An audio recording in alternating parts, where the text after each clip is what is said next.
Et bonjour à tous, c'est Vincent, on se retrouve à nouveau pour un petit épisode de Distant Worlds Universe avec le United Quemeno Empire. Donc, on est reparti. Petit, là on voit, donc ça c'est le premier, l'un des premiers cargos du privé qui s'est mis à niveau. Donc vous voyez qu'il a fait le trajet, ça va dynamiser notre économie, un truc assez fou, hein. Je vous le dis tout de suite. Et normalement, dès qu'on va commencer à construire un peu des bases de partout, ça devrait aller plus vite. Parce que là pour l'instant au terme, voilà, là il est en train de construire donc ici, donc tranquillement, donc l'argon, etc. Mais vous verrez que à chaque fois, en fait, dès qu'on va construire des trucs qui demandent d'aller ici, ici, ici, bah, ils auront pas le choix, ils vont moderniser, ils vont construire des nouveaux vaisseaux, etc. Et normalement, bah, ça devrait, voilà, vous le voyez déjà, c'est-à-dire que ça modernise déjà. Voilà, bah là par exemple, ils sont en train de faire le Lost Solas, un petit cargo. Alors pourquoi ils sont en train de faire un SFR 0100, je ne sais pas. Un nouvel agent de renseignement. Donc on va les classer par type. Donc on a un agent de renseignement. Pour l'instant on ne sait pas trop ce qu'il sait faire. Ce qu'on va faire c'est qu'on va lui demander d'aller voir là-bas. Et on va lui demander de tirer carte territoriale. 54% c'est pas génial. 34% c'est encore pire. 34% c'est juste dégueulasse. Oh là là là là. Il sait pas faire en fait, hein. Il sait rien faire ce mec. Infiltration sous couverture, 15%. Eh mais en fait je connais personne donc... Bon, on va essayer la carte territoriale, c'est très risqué. Très risqué. Mais on va voir. Voilà. On va l'envoyer. Dans un an, normalement, on devrait savoir. Ce serait pas mal parce que c'est ce qui nous permettrait déjà de savoir ce qu'il sait faire. De un. Et de 2, ça nous permettrait de... Oula. Et non, c'est un des éclairs du champ de gaz que j'ai vu passer. Ça me fait tchou. Euh, je- Bref, passons. Voilà. Donc vous vous doutez qu'à chaque fois qu'on va avoir des éléments qui vont se mettre à jour, genre là, en fait, donc j'ai pas trop passé dessus, mais c'est assez particulier parce qu'il faut bien comprendre comment ça fonctionne. C'est-à-dire que quand vous voyez une icône ici, juste comme ça c'est un nouveau type d'élément. Donc va falloir que vous refitiez vos vaisseaux, que vous changiez l'élément dedans. Là, on va passer de la petite cellule de carburant à la cellule de carburant niveau 1. Par contre, un icône comme ça avec une flèche, c'est une mise à jour d'un élément existant. Et dans ce cas-là, vous n'avez pas besoin de remettre à niveau vos vaisseaux. Ils vont tout simplement bénéficier de l'amélioration tout de suite. C'est ce qui fait, par exemple, c'est d'ailleurs l'un des seuls intérêts, ce qui fait que ça peut être intéressant d'aller ici, au lieu d'aller ici ou ici. Si vous n'êtes pas Quameno, bien évidemment, sinon vous bifurquez tout simplement en bas. Hein, voilà. Euh, Parce que ça, c'est les nouveaux réacteurs. Donc, c'est-à-dire, par exemple, là, c'est 120, 230 et 348. Ici, vous voyez que c'est 86, 150 pour 383. Il n'y a pas d'intérêt à faire cette recherche-là. Mais si, en fait, il y a un intérêt. C'est que au lieu d'avoir un quantum, un réacteur quantique, donc qui prend 18 de taille pour faire ça, ici, vous avez toujours... Bon, d'accord. Bon, là, mon exemple tombe à l'eau, mais c'est surtout que vous pouvez garder en fait votre ancien réacteur. Voilà, c'est aussi simple que ça. Vous gardez votre ancien réacteur et du coup, ben, vous n'avez pas besoin de remettre à niveau votre vaisseau. C'est les mêmes composants dedans, c'est machin, etc. C'est juste, voilà, tous vos vaisseaux en bénéficient directement. Mais il faut savoir que bah, du coup, ça ralentit aussi votre recherche dans d'autres branches. C'est en ça que je trouve l'arbre est très bien fait. C'est pareil ici, on pourrait, voilà, vous mettez ce premier shield et ici vous avez deux améliorations. C'est quasiment systématique, hein. Vous voyez ici pareil, une amélioration. Ok, on peut soit améliorer ce qu'on connaît déjà, soit partir sur une nouvelle technologie complète. Et ici vous allez tomber sur la même chose, c'est-à-dire que voilà, ici vous avez un réacteur, mais c'est des choix en fait. À chaque fois c'est des choix.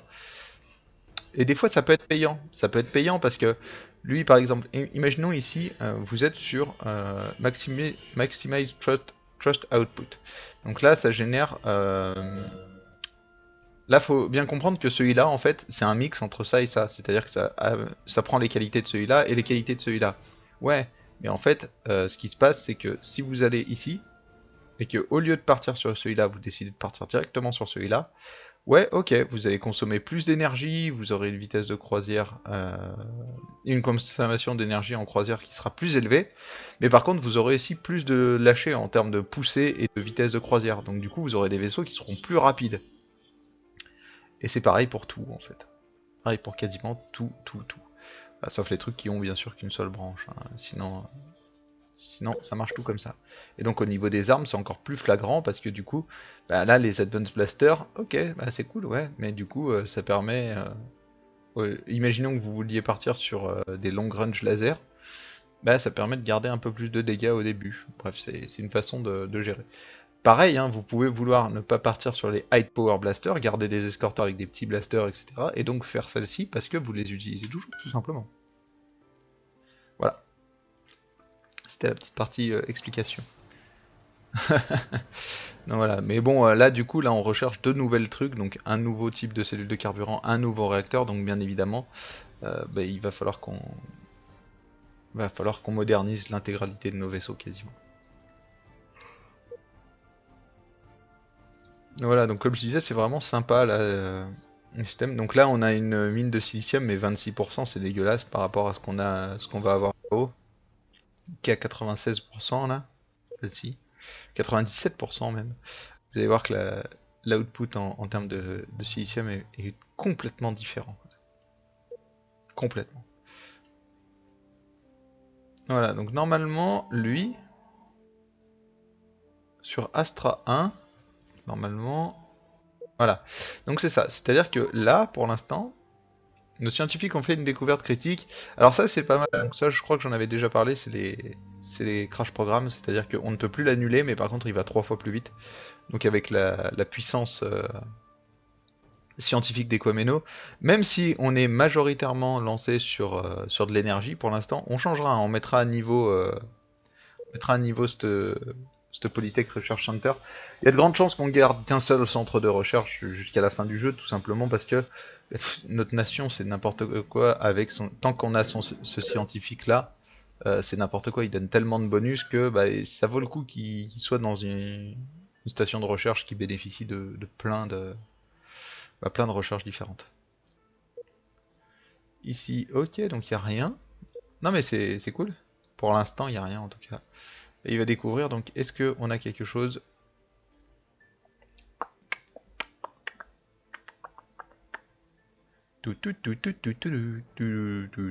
Voilà, donc de l'hélium à 37%, c'est dégueulasse, donc il n'y a aucun intérêt. Bon, et là, il va aller se ravitailler, c'est ça. Par contre, dans ce système-là, c'est n'importe quoi, hein. On a du caslon, on a du silicium, on a du wiconium, c'est... Mais what the fuck? Donc là, il n'y a rien, par contre, là, il y a du caslon. Là, il y a... Ah ouais, non, mais là, il va aussi falloir qu'on envoie le truc, parce que là, il y a un... Ok, il y a un verre des sables, mais il y a surtout des bonnes ressources, quoi. Voilà. Donc bien évidemment, là, il va falloir qu'on fasse... Donc soit on colonisera, soit on fera... Comme ça. Alors, je rappelle que ici, il y a la colonisation à faire. D'ailleurs, on va lui dire de faire ça juste après. C'est très long, la colonisation. C'est plus long que ce que vous avez vu ici, où c'était à 2000. C'est-à-dire que c'est au même niveau que l'Hyperdrive Technology. Donc on va très, très vraisemblablement, dès qu'on aura fini ici l'Advanced Nuclear Fission et le Storage System, on va très certainement avoir énormément de recherches à faire. Voilà. Parce qu'ici en deuxième on fait l'Hyperdrive Technology avant de faire l'Energy Collections, l'augmentation des boucliers, la Fusion Ignitions, etc. C'est génial. Mais c'est génial. Ouais, donc du coup on va avoir des très longues recherches à faire, 2 fois 4000. Il y en a une qui ira 2 fois plus vite que l'autre. Mais la colonisation n'est pas urgente en fait. C'est d'ailleurs une des erreurs que font souvent les, les débutants sur le jeu. Ou pardon, j'ai baillé, je m'en excuse. Euh, c'est une erreur que font souvent les débutants sur le jeu, c'est-à-dire que ils vont vouloir coloniser très vite, beaucoup. Et c'est une grosse erreur. Première chose, les pirates, aime pas du tout quand vous commencez à coloniser. Parce qu'en fait, vous commencez à vous étendre. Et il faut savoir que le rapport de force au fil de la partie va s'inverser entre pirates et les empires. C'est-à-dire qu'avec ce qu'on a mis, c'est-à-dire que les factions pirates ne réapparaissent pas quand elles sont détruites, au bout d'un moment dans la galaxie, il y aura plus de pirates. Alors ça a des avantages et des inconvénients, mais il y aura plus de pirates. Du coup, bah, ils aiment pas parce que si vous colonisez, vous devenez plus puissant. Qui dit plus puissant dit que vous êtes plus dangereux pour eux et qu'ils peuvent moins vous intimider, donc moins se faire de l'argent sur vous. Et donc ils vont avoir tendance à attaquer vos colonies. Ils attaquent très rarement votre base de départ. Ça arrive, moi ça m'est arrivé dans un let's play, j'ai refusé de payer, ils sont venus, ils ont détruit mon spatioport, mon labo, etc. Bref, ça a été une hécatombe, ça ralentit vachement, ça vous tue pas, mais ça ralentit vachement votre avancée dans le jeu. Mais ce qui se passe, c'est que par contre, sur les colonies, ils ont aucune pitié. Ils vont venir et ils vont détruire à outrance. Donc déjà, il vous faut une flotte pour la défendre.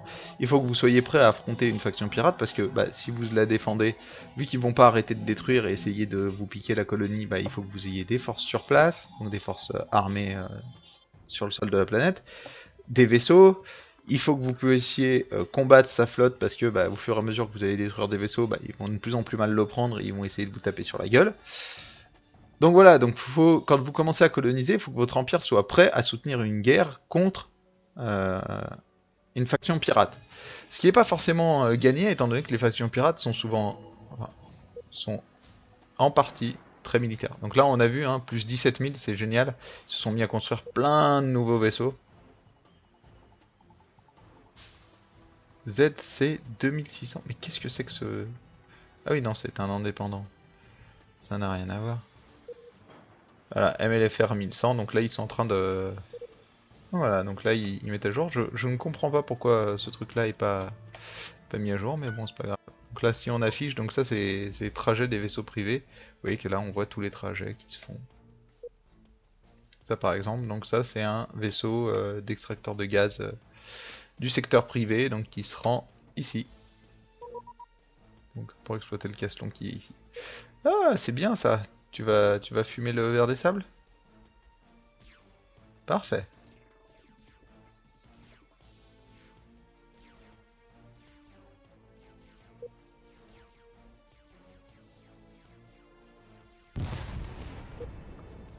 Mais quel nul.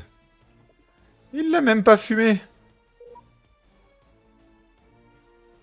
Alors, ce qu'on va faire, c'est que... Voilà, donc nos ingénieurs ont mené à terme la recherche suivante, donc des Gravity Weapons. Donc j'utilise très peu les Gravity Weapons, j'avais envie de découvrir.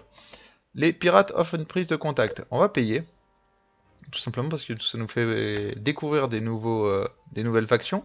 Et le truc, c'est que les nouvelles factions, au début, elles ont un moins 25. Elles nous aiment pas parce que elles nous connaissent pas.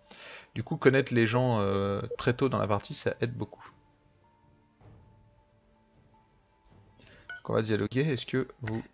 Non, ils veulent pas nous en donner un autre. On ira les revoir un peu plus tard.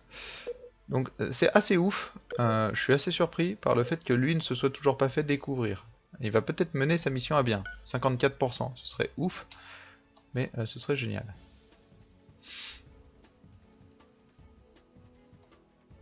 Donc la modernisation de l'Empire.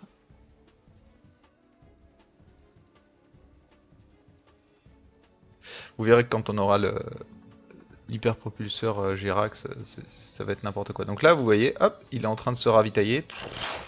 Bim, ça gonfle. Donc, voilà, et il va venir ici taper sur lui. Normalement, il devrait avoir assez pour faire l'aller-retour, mais normalement, de toute façon, il peut se ravitailler ici, là, dans la colonie... dans la colonie... Ouais, c'est ça, la colonie indépendante. Dire. Donc, sinon, en termes de... Voilà, donc, vous voyez que j'ai pas eu à les emmerder, c'est-à-dire qu'ils sont allés... Oula. Salutations à nos victimes, vous avez sans doute constaté que nous sommes sur le point de vous attaquer. 502... Alors ça c'est par mois en fait. Donc ça va nous pomper quand même pas mal. 6000 quoi. Alors le truc c'est que comme on avait regardé, ils sont quand même assez violents. 1700 et quelques, on a clairement pas assez pour les combattre. Donc on va accepter leur protection. Discutons d'autre chose, vous avez pas, non, vous avez rien. Donc voilà, donc là on est passé à moins 13 000, donc il faut que le secteur privé nous aide en construisant des vaisseaux, etc. Parce que sinon on va pas tenir longtemps à ce rythme-là, hein, à moins 13 000. C'est pas génial. Du coup là, si on regarde par exemple, on peut savoir voilà, la puissance relative de notre faction par rapport à celle des autres. Donc on a un seul mec, donc c'est pas très parlant, mais pour l'instant on voit que le c'est les Bascora, je crois, eux. C'est voilà, Boscara. Du coup, on voit qu'ils ont une économie qui est plus faible que la nôtre, une population qui est aussi plus faible, un territoire qui est équivalent, et au niveau des conditions de victoire, nous on est bien parce qu'on a le plus de recherche, on a le moins de guerre et le moins de traités. Donc ça c'est un peu la base. Hein. Donc voilà, et ça c'est normal, hein. On est, je le rappelle, on est les Quameno, donc la recherche c'est notre dada. Donc normalement on a vraiment, donc vous voyez qu'en termes de score on n'est pas très éloigné, on n'est pas très si élevé que ça, notamment parce que on gère pas tous, donc désolé, ça c'était ma sonnerie de portable, si vous l'avez entendu. Je m'en excuse. Donc voilà, ouais, en plus là, un destroyer 152, c'est assez violent. Alors, ce qu'on va faire, c'est que, si je me rappelle bien, c'est par ici. Il y a un destroyer à récupérer, donc il n'a pas d'hyperpropulsion, mais c'est pas grave, on le mettra en patrouille là, autour de ça. Parce que par contre, il a une puissance de feu de 120, et il a des bons boucliers. Donc comment on va faire? Bah, on attendra qu'il y en ait un qui soit fini. Voilà, donc le frégate leader a accompli sa mission. Comment ça, t'as accompli ta mission, toi? Il y a quelqu'un qui l'a tué. Eh ben, rentre à la base. Non, peut-être pas te ravitailler, faut peut-être pas déconner. Viens juste ici. Voilà, donc là, ça se goupille bien. Donc vous voyez qu'ici, ça c'est des cargos. Ils viennent et ils récupèrent en fait des trucs chez nous, normalement. Alors pourquoi tu transportes du casse-long et tu viens ici? Ça n'a pas de sens. Notre agent a été capturé pendant la préparation de dérober la cartographie. Donc voilà, donc il a été capturé. On n'a plus d'agent. Mais what? Ah, on en a eu un autre, du coup. Alors, annuler la mission. Est-ce que tu irais pas plutôt là? Voilà, là c'est déjà mieux.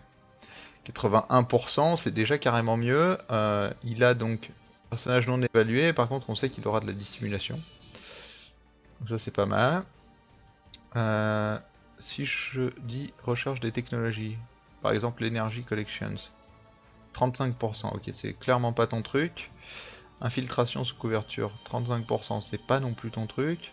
On va aller rester sur la carte, 81%, ça me semble déjà plus réglo. Donc voilà. Donc là, normalement, eh bien, ils doivent pas trop nous aimer. Voilà. Nous sommes contrariés par vos tentatives d'espionnage à notre rencontre. C'est assez compliqué d'espionner les pirates, en général, ils ont des gens en contre-espionnage, c'est un peu chiant. Boscar Star Raider, donc ça, on peut se douter que ça appartient à une faction de Boscar. Hein. Voilà, tout simplement. Donc des fois, voilà, avec les noms des vaisseaux, vous pouvez essayer de deviner à qui ça appartient. C'est assez rare, quand même. Donc voilà, donc lui, il est venu exploiter, donc il est venu récupérer du casse-long, tout simplement. Je pense pas qu'on soit en rate de casse-long, mais bon, c'est pas grave, donc... casse-long... Ah si, stock 0. Ah merde! Ah oui, on est en complète rate de casse-long, en fait. Ce qui est pas déconnant, hein, parce que du coup, tous les vaisseaux du privé se sont mis à être construits, mais ils sortent sans carburant, quoi, maintenant. Donc là, ça peut être le moment d'assigner une mission de contrebande, mais une autre. Voilà, annuler cette mission là, et là par contre on va assigner une mission de contrebande pour du casse-long. Caslon, Caslon, Caslon, Caslon, Caslon, Caslon, Caslon, Caslon, voilà. On va payer 41,7 crédits par 100 unités de Caslon. Voilà. Voilà, donc là, ils sont en train de nous livrer du Caslon. Et normalement, ça devrait être pas mal. Voilà, donc là, ils sont en train de livrer du Caslon. On va laisser un peu tourner cet élément-là. Il faut que... Il faut que ça bourrine un peu le Caslon, là. On en manque. Ah, c'est dommage, hein, parce que ici, on doit en miner quand même, hein. Normalement. Ouais, mais en fait, au fur et à mesure qu'on le mine, il est prélevé.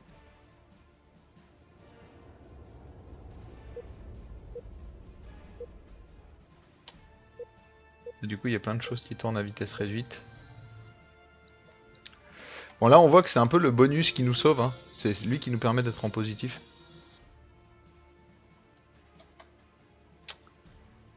C'est génial.